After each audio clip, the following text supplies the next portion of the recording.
La presenza di tanti commercianti della zona, di alcuni cittadini, è il segnale che la ZTL non la vogliamo, non può essere riattivata in questo momento in cui siamo ancora in piena pandemia, in cui ci sono dei lavori al Ponte Corleone e c'è un delirio, lavori all'altezza del Lidl, ci sono cantieri da tutte le parti. Non può essere la priorità di questa amministrazione comunale la ZTL. Facciamo un piano traffico serio, parliamo della programmazione vera e poi in questo momento abbiamo ben altri problemi. Quindi noi chiediamo la sospensione della ZTL, che non è stata neanche per la qualità dell'area positiva, che non serve per il traffico. Chiediamo la sospensione immediata fino alla fine della pandemia. Grossissimo problema, aggravato pure da questo ulteriore provvedimento che è il ripristino della ZTL, che non fa altro che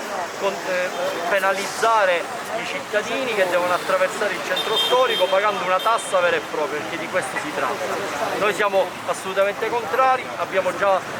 dichiarato sia in commissione che in consiglio che faremo di tutto per riottenere la sospensione di questo provvedimento e mi auguro che la Giunta Orlando con l'assessore Catania smetta di portare avanti queste follie vere e proprie. Parafrasando Benigni di qualche anno fa, i ciaffico a Palermo e tenete queste 5.000 lire. Sono passati tanti anni, l'amministrazione Orlando continua a fare acqua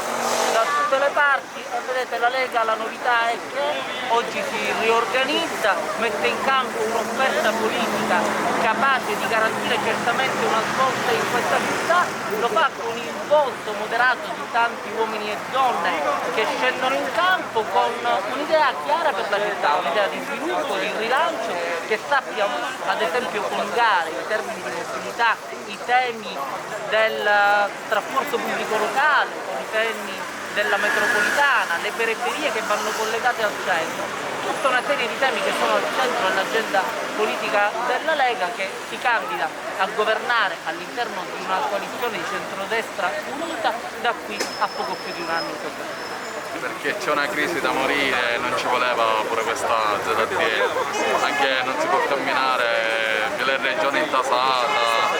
dicono non c'è nessun aiuto, una collaborazione della politica, meno male che c'è il movimento che ci aiuta, si mette a disposizione per noi, però dico l'amministrazione Orlando è una delusione. Siamo qui con la rappresentante giovanile della Lega Palermo, Elisabetta Luparello. Elisabetta, Igor ha già detto un po' le motivazioni della protesta,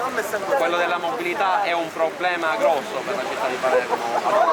È un problema serissimo, abbiamo delle difficoltà assurde per spostarci da una parte all'altra della città e volevo ricordare al sindaco e all'assessore che hanno deciso di riaprire la ZTL, di riattivare la ZTL. Volevo ricordare che in questo momento abbiamo zone che sono completamente chiuse al traffico, per esempio nella regione siciliana che ha delle difficoltà incredibili, faccio il Ponte Corleone e poi quello al terzo